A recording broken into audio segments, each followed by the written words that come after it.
Hi friends, hello everyone, welcome to my YouTube channel. నా ఈరోజు దత్త జయంతి.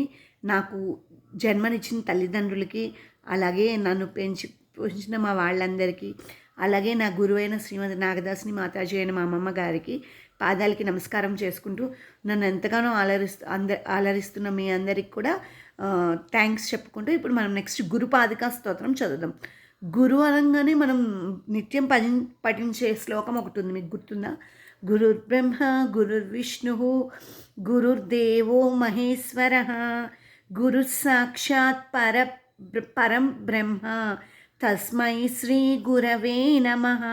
కరెక్ట్గా చూడండి, ఆహా విసర్గ ఎక్కడ పెడుతున్నానో చూడండి.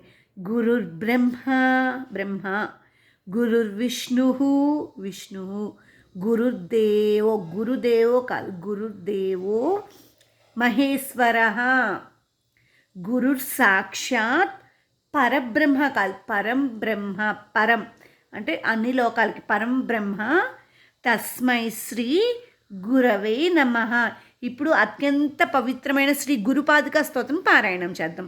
గురువుని ఎట్లా మనం తెచ్చుకోవాలి, మన అనుగ్రహం, గురువు అనుగ్రహం లేనిది మనం ఏం చేయలేము కదా. అలాగే గురువు యొక్క పాదుకాల్ని మనం ఎలా నమస్కరించి పూజిస్తే మనకి ఆయన అనుగ్రహం ఎలా కలుగుతుందో అన్నీ మనం తెలుసుకుందాం. ఇప్పుడు ఈ గురుపాదికా స్తోత్రం. అనంత సంసార సముద్రతార నౌకాయిత్యాభ్యాం గురుభక్తిదాభ్యాం వైరాగ్య సామ్రాజ్య దపూజనాభ్యాం నమో నమః. శ్రీ గురుపాదుకాభ్యాం కవిత్వ వారాసిని శాకరాభ్యాం దౌర్భాగ్య దావాంబుద మాలికాభ్యాం దూరీకృతానమ్ర విపతతిభ్యాం నమో నమః. శ్రీ గురుపాదుకాభ్యాం పతామయో శ్రీపతితాం సమీయు కదాచిదప్యాసు దరిద్రవ్యర్య ముఖాశ్చ వాచస్పతితాం హితాభ్యాం నమో నమః. శ్రీ గురుపాదుకాభ్యాం వాలీకనికాస పదాహృతాభ్యాం నానావిమోహాది నివారికాభ్యాం నమజ్జనాభీష్టతతిప్రదాభ్యాం నమో నమః. శ్రీ గురుపాదుకాభ్యాం నృపాలి మౌలి వ్రజరత్నకాంతి సరిద్విజరాజత్ జశకన్యకాభ్యాం నృపత్వదాభ్యాం నతలోక సంకతే నమో నమః. శ్రీ గురుపాదుకాభ్యాం పాపాంధకారార్క పరంపరాభ్యాం తాపత్రయాహీంద్ర ఖగేశ్వరాభ్యాం జాడ్యాబ్ది సంభోషణ బాడభాభ్యాం నమో నమః.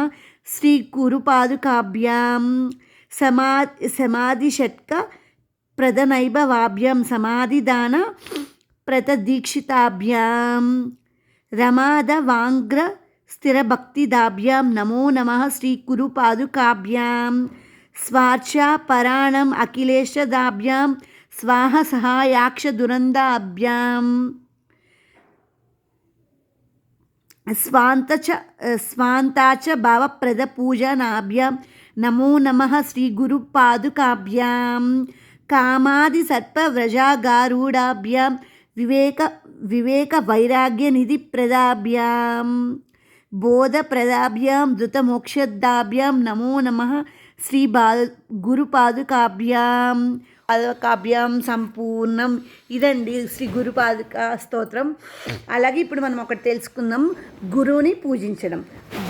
మనకి తల్లిదండ్రులు జన్మనిచ్చారు, వాళ్ళకి మనం ఎప్పుడు కృతజ్ఞతాభావం చూపిస్తూ ఉంటాం.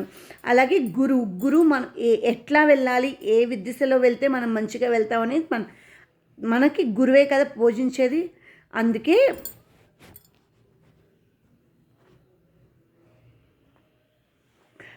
అందుకే మనం గురువు యొక్క ఆశీస్సులు కలగాలని కోరుకుంటాం. అలాగే దత్తాత్రేయ స్వామి మొదటి గురువు, శివుడు మొదటి గురువు. శివుడు తర్వాత మానవ జాతిలో మొదటి గురువు వచ్చేసి దత్తాత్రేయ స్వామి. దత్తాత్రేయ స్వామి యొక్క వివరణ చెప్తున్నా. దత్తాత్రేయ స్వామి బ్రహ్మ విష్ణు మహేశ్వరుల యొక్క అంశతో పుట్టాడు. ఆ విషయం మనకి తెలిసిందే కదా.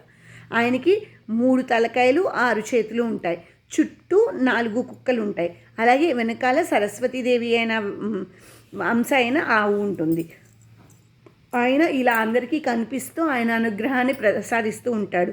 మనం ఇలా స్తోత్ర పారాయణం చేస్తూ ఆయనలో నిమగ్నమై ఉంటే ఆయన మనం పెడతారు పరీక్షలు.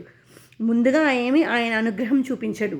ఇప్పుడు రాముడిని రామ అని పిలిస్తే నువ్వెక్కడున్నా నేను వస్తాను తండ్రి అని శ్రీరామ అంటాడు. శ్రీకృష్ణ నన్ను నిత్యం స్మరించు, నీకు ఎల్లప్పుడూ ఏ ఆపద రాకుండా చూసుకుంటానని శ్రీకృష్ణుడు అంటాడు. అలాగే శ్రీ దత్తాత్రేయ స్వామి కూడా అలాగే నీకు ఏ ఆపద ఉన్నా నేను చూసుకుంటాను, అన్నీ నాకు వదిలేసాయి అని చెప్తాడు. నువ్వేమి మతిలో ఆలోచించే మాకు అన్నీ నేను చూసుకుంటాను అంటాడు. కానీ ఆయన అనుగ్రహం కావాలి మనకి.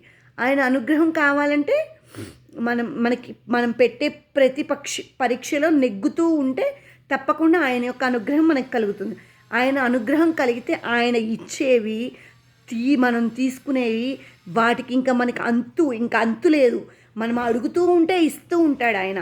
మనం వద్దు అని తృప్తిగా మనం చెప్పేంత వరకు ఆయన ఆగడు, ఇస్తూనే ఉంటాడు. అలాంటి అంత గొప్పవాడైన దత్తాత్రేయ స్వామి అనుగ్రహం మీ అందరికీ కూడా కలగాలని కోరుకుంటూ జై గురుదత్త, జై జై.